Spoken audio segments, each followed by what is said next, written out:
Hello guys, welcome to my channel. आज चाहिँ हामीले BBS 4th year को Common Stock Analysis and Valuation chapter को What is Gold बाट 2078 question number 19 को सोलुसन गर्दै छौं। क्वेशनमा के भनेको छ भने this year मेरो Nepal company paid its stockholders as annual dividend of ₹30 a share. A major brokerage firm recently put out a report stating that, in its opinion, the company's annual dividends will grow at the rate of 10% per year for each of the next 3 years, and then level off and grows at the rate of 6% a year thereafter. According to the consensus estimate provided by analytics, the stock beta is 1.4%, risk-free rate is 5%, and market return is 14%. हामीले चाहिँ क्वेशनले के भनेको छ भने this year यो वर्ष Mero Nepal company paid its stakeholders as annual dividend of ₹30 a share. Mero Nepal कम्पनीले चाहिँ यो वर्ष उहाँको स्टक होल्डर्सहरूलाई चाहिँ ₹30 डिभिडेन्ड दिएछ। A major brokerage firm recently put out a report stating that, in its opinion, the company's annual dividends will grow at the rate of 10% per year for each of the next 3 years. 3 वर्षसम्म कम्पनीको growth rate भनेको 10% हुन्छ रे, and then level off and grows at the rate of 6% a year thereafter भनेको चाहिँ त्यसपछि सधैँभरि भनेको है। 10% ले 3 वर्षसम्म बढ्छ रे, चौथो वर्षबाट चाहिँ हाम्रो 6% ले चाहिँ सधैँभरि बढ्छ रे। According to the consensus estimate provided by analytics, the stock beta is 1.4%, risk free rate is 5%. बेटा 1.4% छ, रिस्क फ्री रेट चाहिँ 5% छ, and market return is 14%। Market return चाहिँ हाम्रो 14% छ। अब हामीले क्वेशनले के भनेछ भने what is the required rate of return on this stock भनेको। अब हामीले यहाँ माथि सपोज गर्यौं करेन्ट डिभिडेन्ड भनेको चाहिँ D0 छ ₹30 अनि ग्रोथ रेट भनेको 10% for 3 years, constant growth rate भनेको चाहिँ 3 वर्ष पछाडि चाहिँ 6% छ, बेटा भनेको 1.4% छ, रिस्क फ्री रेट RF भनेको 5% छ, मार्केट रिटर्न RM भनेको चाहिँ 14% छ। अनि हामीले सुरुमा क्वेशनले के भनेको भने what is the required rate of return on this stock भनेको। रिक्वायर्ड रेट अफ रिटर्न हामीले रिक्वायर्ड रेट अफ रिटर्न भनेको KS हो। यदि हामीले क्वेशनमा KS निकाल्न भन्छ भने हामीले यदि बेटा दिए भने हामीले चाहिँ RF plus RM minus RF into बेटाको फर्मुला लाउनु पर्छ। रिस्क फ्री रेट RF भनेको 5% देहा, RM भनेको 14 देहा, RF भनेको त 5% भइहाल्यो, अनि बेटा भनेको 1.4% देहा। यो क्याल्कुलेट गर्दाखेरि हाम्रो एन्सर चाहिँ 17.6% आउँछ। अनि हामीलाई सेकेन्ड नम्बरको क्वेशनले भने what is the maximum price you should be willing to pay for this stock भने। तपाईले कति म्याक्सिमम प्राइस चाहिँ कतिसम्म दिन सक्नुहुन्छ त भने। यो भनेको चाहिँ हाम्रो ग्रोथ रेट भनेको यो सुपर नर्मल ग्रोथ रेट हो, किनभने 3 वर्षसम्म चाहिँ 10% ले बढ्या, त्यसपछि चाहिँ 6% ले बढ्या भने चाहिँ यो चाहिँ सुपर नर्मल ग्रोथ रेट हो। अब हामीले म्याक्सिमम प्राइस निकाल्नको लागि यो सुपर नर्मल ग्रोथ रेटमा चाहिँ पहिला हामीले D1, D2, D3 dividend of year 1, dividend of year 2 and dividend of year 3 निकाल्न पर्छ। हामीले डिभिडेन्ड अफ इयर 1 निकाल्नको लागि formula D0 1 plus G। D0 भनेको चाहिँ हाम्रो मास्तिरै देखा ₹30 प्लस 1 प्लस 3 वर्षसम्मको लागि चाहिँ हाम्रो 10% ले बढ्ने हो नि त, त्यही भएर अब यो 0.10 इक्वल टु 33। अब D2 पनि D1 1 प्लस G को, अब D1 भनेको 33 नै भइहाल्यो, 1 भनेको 1 नै भइहाल्यो। अब 3 वर्षको लागि ग्रोथ रेट भनेको 10% हो, अब 36.3 आयो। अब D3 निकाल्नु पर्यो। D3 निकाल्नको लागि चाहिँ हामीले D2 1 प्लस G, D2 भनेको 36.3, 1 प्लस 0.10 इक्वल टु 39.93 आयो। अब हामीले स्टेप 2 मा के गर्नुपर्छ भने प्राइस अफ थर्ड इयर निकाल्नु पर्छ। त्यसको लागि फर्मुला डाइरेक्ट तपाईहरुले यो P3 equal to D3 1 plus GC क्यास माइनस GC राख्नु हुन्छ। यो राखे पनि हुन्छ। DN भनेको चाहिँ यो यानको ठाउँमा जुन इयरको निकाल्ने हो त्यही इयर राख्ने। अब हामीले यो फर्मुला राख्दाखेरि D3 भनेको 39.93 आयो प्लस 1 प्लस GC भनेको अब हामीले 3 वर्षसम्मलाई मात्रै हाम्रो 10% हो नि त 3 वर्ष पछाडि त हाम्रो बढेर 6% मा जान्छ अब 6% भनेको 0.06 डिवाइडेड बाइ केएस भनेको हामीले क्वेशनमै केएस भनेर दियो भने चाहिँ हामीले क्वेशनमै दिएको केएस राख्नु पर्छ अनि अब क्वेशनमा केएस दिएन भने चाहिँ हामीले जुन केएस निकालेको हुन्छ त्यही केएस निकाल्नु पर्छ हामीले यो केएस चाहिँ 17.6 निकाल्यो नि त अब हामीले 17.6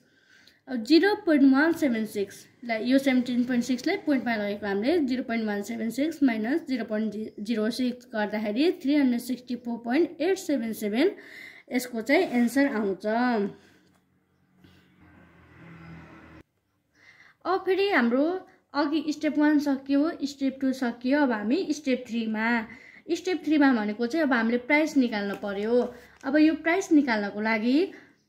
फर्मुला भनेको d1 by 1 plus ks को power 1 d2 by 1 plus ks को power 2 d3 by 1 plus ks को पावर 3 हाम्रो यो जति वर्षसम्म चाहिँ बढिरहेको हुन्छ त्यति वर्षसम्म निकाल्ने जुन वर्षदेखि कन्स्ट्यान्ट हुन्छ हाम्रो त्यो वर्षको चाहिँ निकाल्नु पर्दैन प्लस अब हाम्रो भनेको p3 by 1 plus ks को पावर 3 यो चाहिँ हाम्रो फर्मुला भयो अब हामीले d1 d2 d3 p3 को फर्मुला यो भ्यालु पुट गर्ने यो पुरै भ्यालु पुट गर्ने अनि हाम्रो चाहिँ यो क्याल्कुलेसन गर्दाखेरि चाहिँ एन्सरमा आउँछ 303.22 अब हाम्रो 3 नम्बरको क्वेशनमा के भने ह सी नम्बरकोमा define dividend yield and capital gain yield what is the dividend yield and capital gain in year 4 भन Dividend yield भनेको dividend yield is a financial ratio which shows how many money a company pay out to its shareholder in the form of dividend per share with respect to its stock price भनेको चाहिँ dividend yield हो अब capital gain yield भनेको चाहिँ capital gain yield is a percentage increase on an investment हो अब हामीले dividend yield निकाल्ने भने क्वेशनले के भने भने what is the dividend yield and capital gain yield in year 4 भने अब हामीले डिभिडेन्ड यील्ड चाहिँ इयर 4 को निकाल्नु पर्यो भने फर्मुला चाहिँ d4 by p3 भनेको चाहिँ हामीले जुन इयरको डिभिडेन्ड निकाल्ने हो त्यो इयरको चाहिँ डिभिडेन्ड d4 बाइ प्राइस भनेको चाहिँ ठ्याक्कै अघिल्लो वर्षको चाहिँ प्राइस राख्ने d4 भनेको चाहिँ हाम्रो 42.3258 d4 चाहिँ हामीले यहाँ निकाले हामी d4 निकाल्ने फर्मुला चाहिँ d3 1 plus 3 जसरी हामीले d1 d2 d3 निकालेका थियौं नि त्यसरी नै d4 पनि निकाल्ने अब त्यसरी नै फर्मुला राखेर यो 42.3258 आयो d4 भनेको 42.3258 अनि p3 भनेको चाहिँ 364.877 गर्दाखेरि 11.6% चाहिँ हाम्रो डिभिडेन्ड यील्ड इन इयर 4 आयो अब capital gain yield in year 4 पनि निकाल्ने भने क्यापिटल गेन भनेको चाहिँ हाम्रो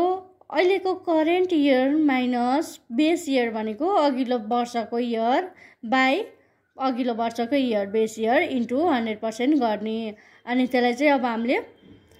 p4 निकाल्न पर्यो प्राइस निकाल्न पर्यो भनेपछि p4 निकाल्नको लागि formula d4 1 plus gc by क्यास माइनस जीसी गर्ने p4 minus p3 by p3 into 100% गर्ने अनि फर्मुलामा राखेर 6% चाहिँ हाम्रो क्यापिटल गेन यील्डको आउँछ डी नम्बरमा के छ भने now assume that after year 3 dividend stop growing altogether what is the stock intrinsic value भने यो स्टकको इन्ट्रिन्सिक भ्यालु अथवा स्टक भ्यालु निकाल्न भनेको चाहिँ 3 वर्षसम्म चाहिँ हाम्रो ग्रोथ रेट भनेको 10% हो नि त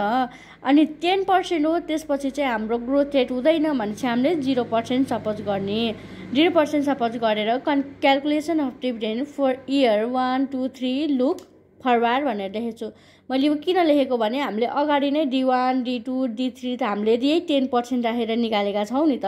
अनि हामीले यहाँ डबल निकाल्नु भन्दा मैले त्यही अगाडिकै हेर्नु भनेर चाहिँ यो लुक फरवार्ड भनेर राख्दिएको अब स्टेप 2 भनेको पनि त्यसरी नै हो अगाडि नै हामीले फर्मुला राखेको थियौ dn 1 plus gc क्यास माइनस gc भनेको चाहिँ अब हामीले p3 = d3 1 plus gc क्यास माइनस gc अब हाम्रो फरक यति मात्रै हो कि अगाडिपट्टिको हामीले gc मा अगाडिपट्टि हामीले यो p3 निकाल्दाखेरि चाहिँ हामीले p3 चाहिँ हामीले 6% राखेको थियौं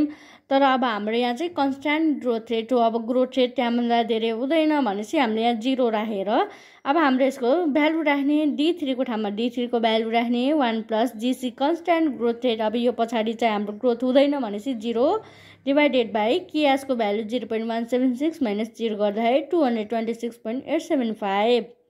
गर्दाखेरि चाहिँ हाम्रो चाहिँ यो स्टेप 2 पनि सकियो। अब हामी चाहिँ स्टेप